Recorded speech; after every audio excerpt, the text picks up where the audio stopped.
नमस्कार साथियों, मैं सीमा गुप्ता आज आप सभी के बीच समीक्षा अधिकारी, सहायक समीक्षा अधिकारी मुख्य परीक्षा में निबंध में अधिकतम अंक प्राप्त करने की रणनीति को लेकर आई हूँ। जी हाँ साथियों, मैं सीमा गुप्ता आज इस क्लासेस में आप सभी किस प्रकार से समीक्षा अधिकारी, सहायक समीक्षा अधिकारी मुख्य परीक्षा में निबंध विषय में कैसे अधिकतम अंक प्राप्त कर सकते हैं उससे संबंधित रणनीति को बताने आई हूँ। यदि आप इस गाइडेंस को फॉलो करते हैं तो डेफिनेटली है कि साथियों आप 100% बेहतर अंक प्राप्त करेंगे ही करेंगे। तो सबसे पहले मैं आपको इस क्लासेस के संबंध में बताऊं तो उसके पहले कुछ महत्वपूर्ण जो जानकारियां हैं वह आप सभी के बीच मैं शेयर करने वाली हूं। वह जानकारी है साथियों कि आप अपने मेंटल स्टेटस को इस प्रकार से प्रिपेयर करें कि किसी भी प्रकार से, किसी भी रूप से, किसी भी विषय पर, किसी भी तरह से निबंध को यदि पूछा जाता है आप बेहतर प्रदर्शन जरूर करेंगे। यदि आपको किसी भी विषय से संबंधित निबंध पूछा जा रहा है और आपको तथ्य पता है, उससे संबंधित महत्वपूर्ण जानकारियां हैं, लिखने की कला है, तो आप निश्चित रूप से साथियों बेहतर निबंध लिखेंगे। और यह तब होता है जब आप संबंधित टॉपिक के बारे में जानते हैं। यदि परीक्षाओं में महिला सशक्तिकरण के संबंध में इस प्रकार से पूछ दिया जाए कि आप ये सोचें कि इस विषय में मैं क्या लिखूं, या पर्यावरण संरक्षण में या प्राकृतिक आपदा के संबंध में, एक तरह से देखा जाए तो ये जितने भी टॉपिक हैं जो कि मैं आपको यहाँ बताने वाली हूँ, जैसे कि साहित्य, संस्कृति, सामाजिक क्षेत्र, राजनीतिक क्षेत्र, आर्थिक क्षेत्र, कृषि एवं व्यापार, राष्ट्रीय एवं अंतर्राष्ट्रीय घटनाक्रम, प्राकृतिक आपदा, भूस्खलन, चक्रवात, भूकंप आदि और राष्ट्रीय विकास योजनाएं, इन्हीं टॉपिकों से निबंध पूछे जाने हैं। बशर्ते इन टॉपिक से जो भी निबंध पूछे जाएंगे इस प्रकार से पूछे जाएंगे कि आपको लगेगा कि मैं क्या लिखूं। लेकिन साथियों यदि आज बताए गए इस क्लास में रणनीति को आप फॉलो कर लेते हैं तो आपके लिए निबंध लिखना सबसे ईजी होगा। यदि आप नींद में होंगे तब भी संबंधित निबंध को बेहतर लिखने की कला को डेवलप कर लेंगे। तो आइए जानते हैं वह कला। तो साथियों सबसे पहले आप यह तय करें कि आप अपने व्यक्तित्व को मल्टी डायमेंशनल बनाते हुए अपने निबंध में करेंट के पुट को ज़रूर ही डालेंगे। जब तक आप अपने निबंध में ये जितने भी टॉपिक हैं 9 के 9 टॉपिक, यदि किसी भी टॉपिक पर ऐसे लिख रहे हैं तो उसका सबसे बेस्ट रणनीति है करेंट को आप ज़रूर उसमें शामिल करेंगे ही करेंगे, चाहे किसी भी प्रकार से निबंध क्यों ना है। इवन संस्कृति और साहित्य, तो वर्तमान में संस्कृति साहित्य क्या स्वरूप है उन्हें आपको ज़रूर लिखना है। वर्तमान में जो भारत में सांस्कृतिक उपलब्धियां हो रही हैं, साहित्यिक उपलब्धियां हो रही है, उन्हें आपको ज़रूर लिखना होगा। इसके अतिरिक्त साथियों यही फार्मूला आपके अन्य क्षेत्र में भी लागू होते हैं। तो पहला गुरु मंत्र है करेंट आप ज़रूर लिखेंगे। और मेरे ख्याल से आप मुख्य परीक्षा में सम्मिलित हो रहे हैं तो डेफिनेटली है कि साथियों आप करेंट के क्वेश्चन पढ़ रहे होंगे, प्रतियोगिता दर्पण से, घटनासार से, घटना चक्र के दृष्टि से। तो वहाँ पे आप जब भी करेंट पढ़े तो आप क्या करें, अपने माइंड सेट में बना लें कि जब भी आप करेंट का अध्ययन करेंगे तो इस 9 टॉपिक को आप हमेशा ध्यान में रखिए। जब भी आप करेंट पढ़िए इस 9 टॉपिक से संबंधित कोई भी करेंट आता है तो उसको तुरंत आप एक अलग पेज में लिख सकें, उसको पॉइंट बना लें, ताकि जब आप ऐसे की तैयारी करें तो उस दौरान उस पॉइंट को आप रिवाइज कर सकें। ठीक है। दूसरी चीज़ साथियों जो मेन है वो अब मैं बताने वाली हूँ कि अब दूसरी रणनीति क्या है। पहली रणनीति मैं आपको बताई कि आपको करेंट की भी तैयारी करनी होगी अपने निबंध के लिए, उसमें करेंट के पुट आपको अपने निबंध में शामिल करनी होगी। अब दूसरा जो चीज़ है जो सबसे महत्वपूर्ण है वो मैं बताने वाली हूँ, और वह है कि आप साहित्य संस्कृति से जुड़े कोई न कोई किताब आप ज़रूर रखे होंगे। 100% आप सामाजिक क्षेत्र से, सोशल इश्यू से रिलेटेड ज़रूर कोई न कोई एक किताब रखे होंगे। राजनीतिक क्षेत्र से रिलेटेड कोई न कोई एक किताब आप ज़रूर रखे होंगे।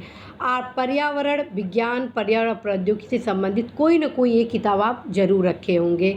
आप आर्थिक क्षेत्र से संबंधित कोई न कोई एक किताब रखे होंगे।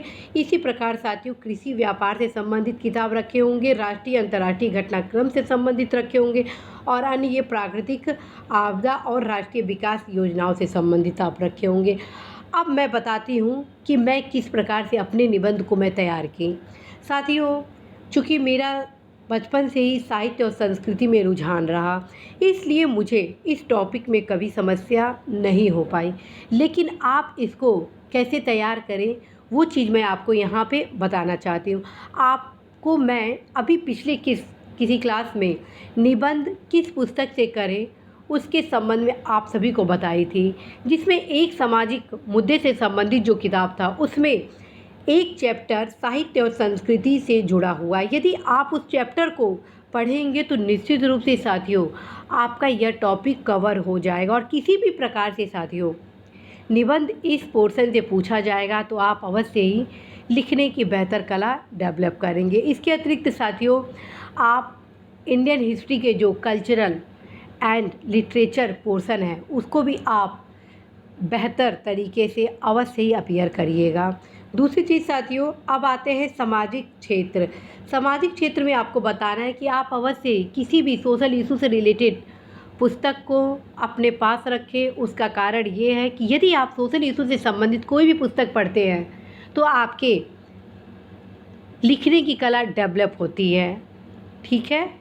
और आपको मैं बता चुकी हूँ कि अभी मैं हाल में आप सभी के लिए क्लास ली हूँ कि निबंध की तैयारी किस पुस्तक से करें। उसमें सोशल इशू से संबंधित एक पुस्तक बताई हूँ। यदि उस पुस्तक के सारे चैप्टर को आप एक बार देख लेते हैं, देखने का मतलब मैं पढ़ने का नहीं बोल रही हूँ, देखने का मतलब उसके हर चैप्टर के जितने हेडिंग हैं वो आप देख लेते हैं तो आपको एक खाका तैयार हो जाएगा कि मैं इस टॉपिक से रिलेटेड किस प्रकार से निबंध लिख सकता हूँ। जैसे कि साथियों शिक्षा पे अगर आ गया, गरीबी पर आ गया, बेरोजगारी पर आ गया, भुखमरी पर आ गया, यौन हिंसा पर आ गया, ठीक, या अन्य किसी टॉपिक पे आ गया, तो आप देखेंगे कि उसकी महत्वपूर्ण लाइन देखेंगे, क्या कारण है, क्या क्या सुधारात्मक कार्य किए जा रहे हैं, क्या सुधार होने चाहिए, और तमाम ऐसे महत्वपूर्ण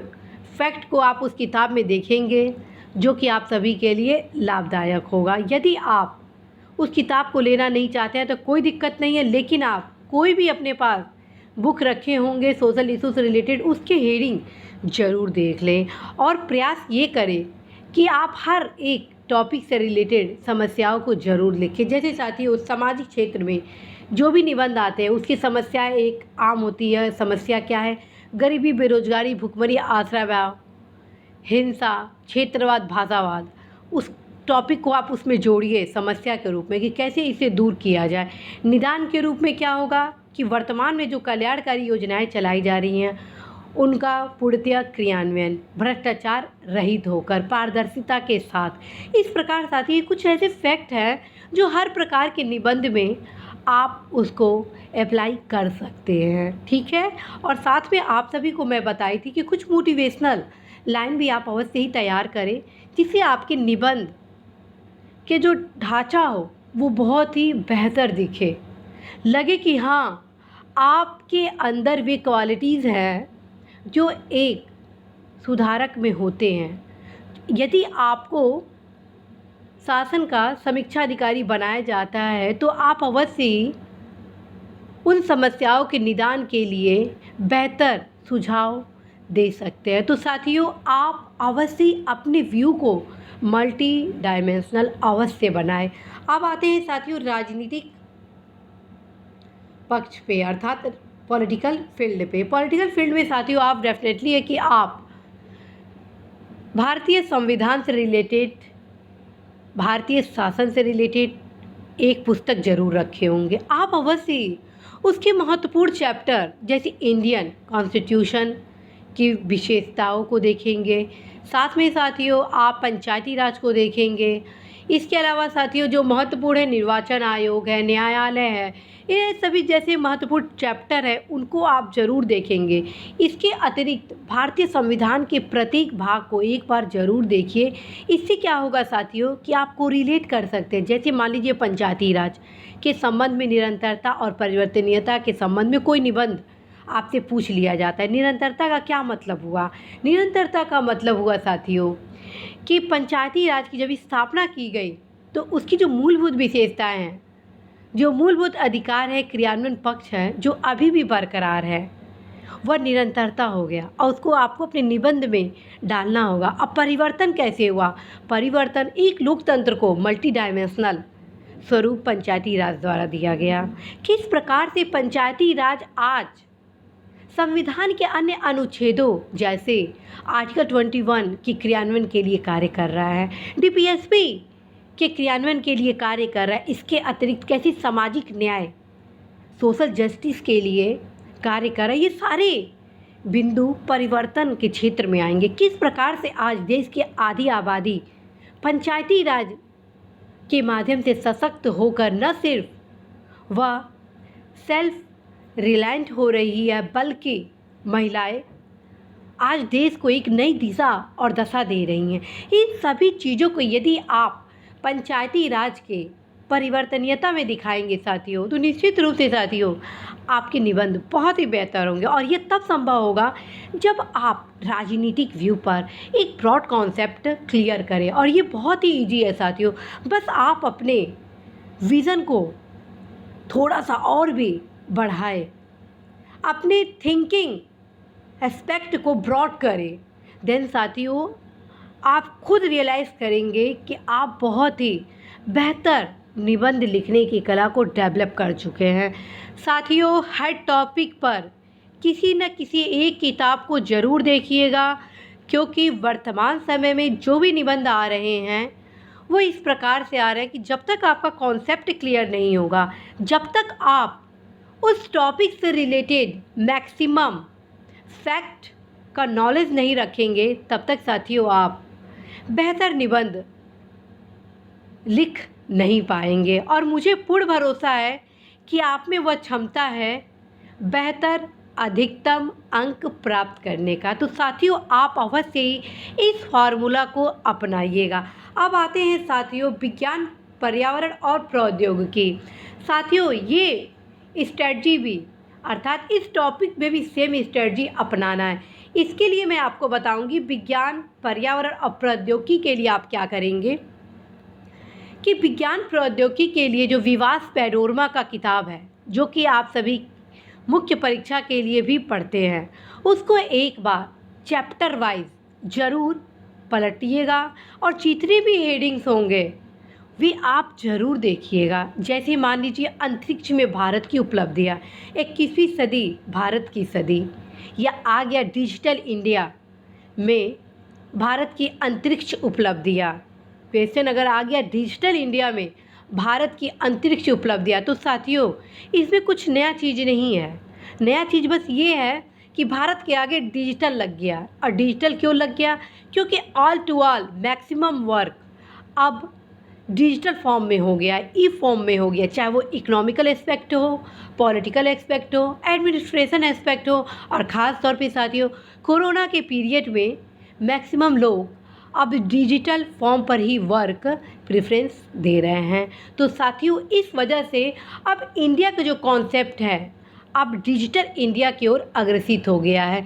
तो मोस्ट प्रोबेबिलिटी है कि निबंध में यदि आप डिजिटल इंडिया शब्द को किसी भी टॉपिक में डालकर उसको थोड़ा सा 2-3 लाइन व्याख्या करेंगे तो आप अवश्य ही बेहतर अंक प्राप्त करेंगे।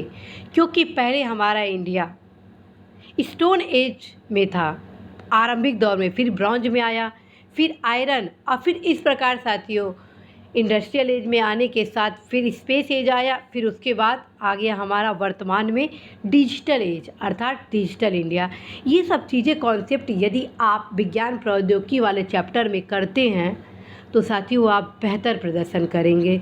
साथियों, चाहे वह सूचना प्रौद्योगिकी से रिलेटेड किसी भी प्रकार से निबंध आ जाए, या स्पेस रिलेटेड कोई भी निबंध आ जाए, या आपका कंप्यूटर रिलेटेड कोई भी ऐसे आ जाए, या सोशल मीडिया रिलेटेड कोई ऐसे आ जाए, यदि आप विवाद के पैनोरमा के हर चैप्टर के हेडिंग को एक बार देख लेंगे तो बहुत कुछ आपको नॉलेज हो जाएगा। क्योंकि आपको ये नहीं लिखना है कि ASLB पहले आया कि PSLB आया कि GSLB आया या अब एडवांस फॉर्म आ रहा है। आप बस मोटे मोटे हेडिंग को आप भारत के स्पेस अचीवमेंट के रूप में लिख सकते हैं। इससे क्या होगा कि एग्ज़ामिनर को यह पता चलेगा कि आपको इस फील्ड से रिलेटेड नॉलेज है। यदि आप स्पेस रिलेटेड किसी ऐसे में लिख रहे हैं, अर्थात ऐसे लिख रहे हैं, ठीक है, तो आप अवश्य ही अपनी किताबों को एक बार पलट लिया करिए। मैं तो इसी फार्मूले को अपनाई हूँ साथियों। जब मैं विज्ञान प्रौद्योगिकी से रिलेटेड निबंध की तैयारी की तो मेरे पास विवाद पैनोरमा पुस्तक था और मैं एक बार सारे चैप्टर को देख ली और उसका फ़ायदा मुझे बहुत ही अच्छा हुआ। तो साथियों आप अवश्य ही इस प्रकार के फॉर्मूलों को अपनाइए। साथियों आप सभी को पर्यावरण से रिलेटेड भी बताना है, क्योंकि वर्तमान में इन्वायरमेंट बहुत ही इम्पॉर्टेंट चैप्टर के रूप में है, ठीक। तो आप इन्वायरमेंट से संबंधित सारे तथ्यों को विस्तार से जानेंगे ही जानेंगे। इसके अतिरिक्त साथियों किसी भी प्रकार से इन्वायरमेंट से रिलेटेड यदि निबंध पूछा जाए तो आप हल करने की क्षमता डेवलप करेंगे यदि आपको प्रत्येक पक्ष की जानकारी हो। ओजोन परत क्या है, ग्रीन हाउस गैसेस क्या है, रेड डाटा क्या है, ये सब चीज़ें आपको जानना ज़रूरी है। पोल्यूशन क्या है, पोल्यूशन से रिलेटेड कौन कौन से कॉन्फ्रेंस हुए, समिट हुए, कौन कौन से प्रोग्राम लॉन्च किए गए, सस्टेनेबल डेवलपमेंट क्या है, UNO का जो सस्टेनेबल डेवलपमेंट प्रोग्राम है वो क्या है, ये सब चीज़ें आपको पता होनी चाहिए। और यदि नहीं पता है तो आप सहयोग लीजिए, और सहयोग आप अवश्य ही पुस्तकों से ले सकते हैं, समाचार पत्रों से ले सकते हैं, लेकिन जो मूलभूत तथ्य हैं उनका सहयोग आप एक ही जगह पुस्तकों से प्राप्त कर सकते हैं, और वह पुस्तक है परीक्षावाड़ी का पर्यावरण। उसमें आप देखेंगे कि हर एक टॉपिक को बेहतर तरीके से कवरअप किया गया। तो आप अवश्य ही एक बार परीक्षावाड़ी के पुस्तक को देख सकते हैं। मैं यहाँ पे फिर कहूँगी, निबंध के लिए वह पुस्तक पढ़ना नहीं है, बल्कि उन फैक्ट महत्वपूर्ण हेडिंग को देखने के लिए मैं कह रही हूँ, ताकि आप उस हेडिंग को देख लेंगे तो आप अपने निबंध में कुछ गुणात्मक, मात्रात्मक, सुधारात्मक परिवर्तन कर सकते हैं, ठीक है। तो आप इस प्रकार से अपने निबंध में एक क्वालिटी इम्प्रूवमेंट कर सकते हैं। अब आते हैं साथियों आर्थिक क्षेत्र और कृषि एवं व्यापार, इन दोनों टॉपिक को साथियों मैं कवर की थी। इकोनॉमिक सर्वे, प्रतियोगिता दर्पण के अतिरिक्तांक, मैगजीन, योजना कुरुक्षेत्र से। तो साथियों आप सभी को जब मैं निबंध से संबंधित पुस्तक बताई थी तो उसमें ऑलरेडी मैं आप सभी के बीच कुरुक्षेत्र, योजना और निबंध से संबंधित पुस्तक को बता चुकी हूँ। इस वीडियो में, इस क्लास में मैं आप सभी को यह बताने वाली हूँ कि आप अवश्य ही प्रतियोगिता दर्पण के अतिरिक्तांक पुस्तक को एक बार ज़रूर पलटेंगे। मैं फिर कहूँगी कि पूरा पढ़ना नहीं है निबंध के लिए, आप पढ़ेंगे पूरा कब, जब आपको अर्थव्यवस्था की तैयारी करनी हो। और जब आप अर्थव्यवस्था की तैयारी कर रहे होंगे तो उस दौरान आप अवश्य ही अपने दिमाग में ध्यान रखेंगे कि यदि निबंध में आएगा ये ऐसे, तो मैं इस टॉपिक से रिलेटेड इस पॉइंट को ऐसे लिख दूंगा, इस पॉइंट को मैं यहाँ पे यूज करूँगा। जब आप साथियों मल्टी डायमेंशनल स्टडी करते हैं, अर्थात एक तरफ आप GS की तैयारी कर रहे हैं, दूसरी तरफ उसी टॉपिक को किस प्रकार से ऐसे में यूज करेंगे, तब आप 100% बेहतर अंक प्राप्त करेंगे। तो साथियों आप इस अवश्य ही इस वे को एक्सेप्ट करें, अप्लाई करें, तो आप अवश्य ही बेहतर अंक प्राप्त करेंगे। तो साथियों आप अवश्य ही प्रतियोगिता दर्पण के अतिरिक्तांक के प्रत्येक चैप्टर को जब आप GS के लिए पढ़ेंगे, अर्थव्यवस्था की तैयारी के लिए, तो उसी दौरान आप निबंध को भी ध्यान में रखेंगे। खास तौर पे साथियों अर्थव्यवस्था से रिलेटेड चैप्टर और एग्रीकल्चर से रिलेटेड चैप्टर। अब आते हैं साथियों राष्ट्रीय और अंतर्राष्ट्रीय घटनाक्रम। राष्ट्रीय और अंतर्राष्ट्रीय घटनाक्रम के लिए साथियों मैं ये बताऊंगी कि आप अवश्य ही करेंट से रिलेटेड अपने नॉलेज को इस टॉपिक पर अवश्य ही ब्रॉड करेंगे, बिकॉज नेशनल और इंटरनेशनल रिलेशन से रिलेटेड कोई भी ऐसे आता है साथियों, तो जब तक आप उसको करेंट से रिलेटेड नहीं करेंगे तो बेहतर अंक प्राप्त नहीं होते हैं। इसके अतिरिक्त साथियों आप अवश्य ही किसी भी एक भारत की विदेश नीति और अंतर्राष्ट्रीय संबंध से रिलेटेड अवश्य एक पुस्तक को अपने पास रखें और हर एक चैप्टर को अच्छे से पढ़ लें। उसका कारण ये है कि यदि आप इस टॉपिक की तैयारी कर रहे हैं और जब तक आपका कॉन्सेप्ट क्लियर नहीं होगा तब तक आप इस टॉपिक को बेहतर से कवर नहीं कर पाएंगे। जैसे कि मान लीजिए आ गया राष्ट्रीय और अंतर्राष्ट्रीय घटनाक्रम के अंतर्गत भारत की विदेश नीति, निरंतरता एवं परिवर्तन। तो साथियों भारत की विदेश नीति की निरंतरता और परिवर्तनीयता के संबंध में यदि आपको निबंध बेहतर तरीके से लिखना है तो आपको पता होनी चाहिए कि भारत के विदेश नीति के वे कौन से ऐसे निरंतर आयाम हैं जो स्वतंत्रता से अभी तक विद्यमान है। जैसे नेम हुआ, गुटनिरपेक्ष आंदोलन हुआ, यूएनओ का समर्थन हुआ, पंचशील हुआ, रंग भेद, नव उपनिवेशवाद, साम्राज्यवाद, उप साम्राज्यवाद, नस्ल भेद का विरोध हुआ, नियो की स्थापना अर्थात न्यू इकोनॉमिक ऑर्डर, तृतीय विश्व की एकता, पूर्ण परमाणुक निःशस्त्रीकरण, समता, स्वतंत्रता, बंधुत्व, न्याय, अधिकार का समर्थन। ये कुछ ऐसे तत्व हैं जो भारत की विदेश नीति के निरंतर आयाम में रहे। वही साथियों परिवर्तन के रूप में क्या देखा गया? परिवर्तन के रूप में देखा गया कि look for east policy, look for west policy, America के साथ संबंधों में परिवर्तन हुआ, Japan, EU, Africa, Latin America, चीन के साथ संबंधों में परिवर्तन हुआ। इसके अतिरिक्त साथियों फर्स्ट पड़ोसी देखने की नीति अपनाई गई, गुजराल डॉक्ट्रिन आया। ये कुछ ऐसे तत्व हैं साथियों कि जब तक आपको भारत की विदेश नीति के बारे में संपूर्ण जानकारी नहीं होगी तब तक आप बेहतर लिख नहीं सकते हैं। और साथ में आपको करेंट से रिलेटेड कुछ जो महत्वपूर्ण टॉपिक है उन पर भी विशेष तौर पर ध्यान रखना होगा। इसी प्रकार साथियों मान लीजिए किसी देश के साथ संबंध आ जाए, जैसे हाल में भारत चीन से रिलेटेड काफ़ी संबंधों में चर्चा रहा है, तो अगर आ जाए कि भारत की विदेश नीति में भारत और चीन के विदेश नीति में बदलते आयाम क्या रहे, तो आपको एक शॉर्टकट में भारत चीन के संबंधों को आरंभ से बताना होगा और फोकस प्रेजेंट टाइम के उनके रिलेशन के ओर देना होगा।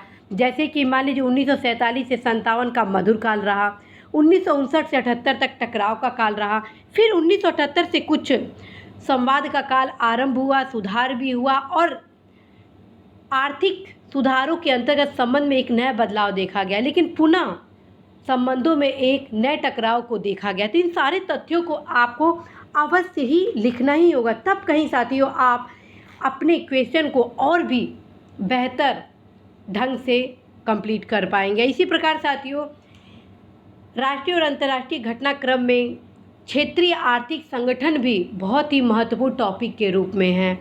कुछ ऐसे उसके फॉर्मूला है कि हर जगह महत्वपूर्ण फिट होता है। जैसे मान लीजिए भारत क्यों आकर्षित किसी भी संगठन पे होता है, तो ये जो स्ट्रेटजी मैं आपको बता रही हूँ वो आप मैक्सिमम संगठनों के प्रति लिख सकते हैं। जैसे भारत यदि किसी क्षेत्रीय संगठन से संबंध बना रहे उसका क्या महत्वपूर्ण कारण है कि उसका महत्व। दूसरा सूचना प्रौद्योगिकी, वर्तमान समय में जो भी संगठन है वो सूचना प्रौद्योगिकी के रूप में सशक्त हैं।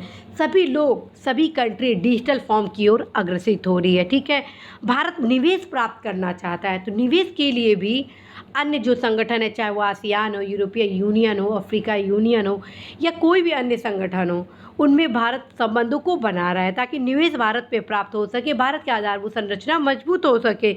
इन क्षेत्रों से क्या करना है कि जो अपने राष्ट्रीय हित है उसको ज़्यादा से ज़्यादा इंक्रीज़ किया जा सके। साथ में साथियों चीन में प्रतिस्पर्धात्मक जो प्रवृत्ति है उस पर संतुलन स्थापित करने के लिए भी भारत द्वारा वर्तमान में क्षेत्रीय संगठनों से जो संबंध बनाए जा रहे हैं उनको आप देखेंगे। और इसके अतिरिक्त साथियों जो यूएनओ में भारत की जो मजबूत स्थिति है, इन सभी परिप्रेक्ष्यों को आपको लिखना ही लिखना होगा। जैसे मान लीजिए आसियान के प्रति भारत क्यों आकर्षित हुआ, ठीक, यहाँ पे मैं एग्जांपल आपको आसियान की ओर दे रही, तो आसियान क्यों आकर्षित, भारत क्यों आकर्षित, ठीक, तो भारत क्यों आकर्षित हुआ, तो पहला मैं आपको सारा बता दी कि भारत इन क्षेत्रों में कैसे आकर्षित हुआ, और आसियान क्यों आकर्षित हुआ भारत में, क्योंकि संबंध तो दो तरफा होगा ना। यदि भारत किसी क्षेत्रीय संगठन से संबंध बढ़ा रहा है, तो यानी वो जो संगठन है वो भी तो भारत में अपने इंटरेस्ट को देख रहे हैं, तो वो क्यों हो रहे हैं। तो ये मैक्सिमम जो अचीवमेंट है इंडिया का वो आप लिखेंगे। जैसे बड़ा बाजार है, सूचना प्रौद्योगिकी भारत की लगातार ब्रॉड हो रही है, अब भारत डिजिटल इंडिया में कन्वर्ट हो रहा है, ठीक है। भारत सबसे बड़ा विश्व का लोकतंत्र है, हिंद महासागर का केंद्र है, परमाणु शक्ति संपन्न देश है, सार्क का सबसे महत्वपूर्ण देश है, रिक ब्रेक चतुष्कोण आदि महत्वपूर्ण देशों का ये महत्वपूर्ण देश है, ठीक है। श्रम शक्ति के अलावा यहाँ पर जो मानव संसाधन है वो विश्व का सबसे उत्पादक मानव संसाधन के रूप में उभर रहा है। तो इन सभी तत्वों को आपको साथियों लिखना पड़ेगा। इसी प्रकार साथियों जो अन्य संगठन से रिलेटेड कोई भी टॉपिक निबंध से रिलेटेड आए तो आप उसको अवश्य ही बेहतर ढंग से लिखेंगे, क्योंकि निबंध है साथियों आपके कॉन्सेप्ट बेस पर। जब आपका कॉन्सेप्ट क्लियर रहेगा तो आप बेहतर प्रदर्शन करते हैं।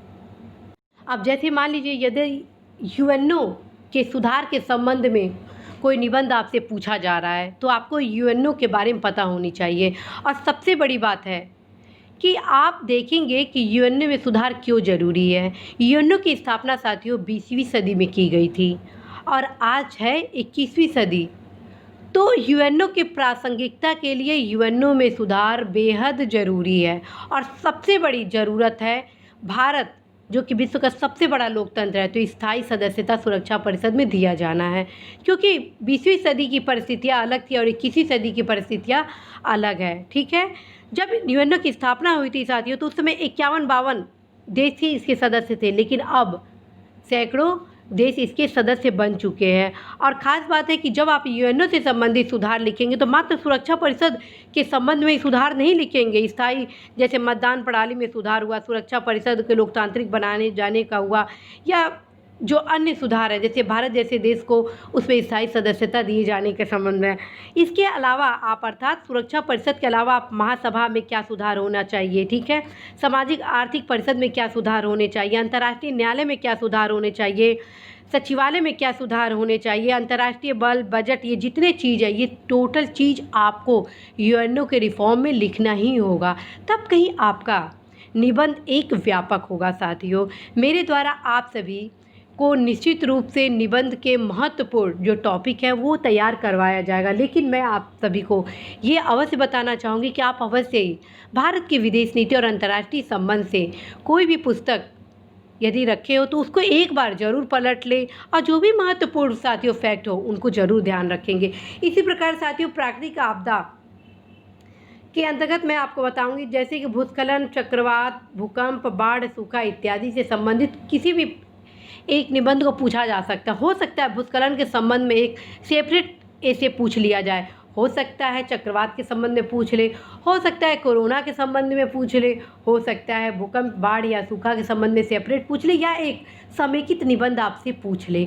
तो इसके लिए ज़रूरी होगा कि आप अपने कॉन्सेप्ट फैक्ट को क्लियर रखेंगे और यह तभी संभव होगा जब संबंधित चैप्टर से रिलेटेड सारे फैक्ट एंड कॉन्सेप्ट आपके क्लियर हो।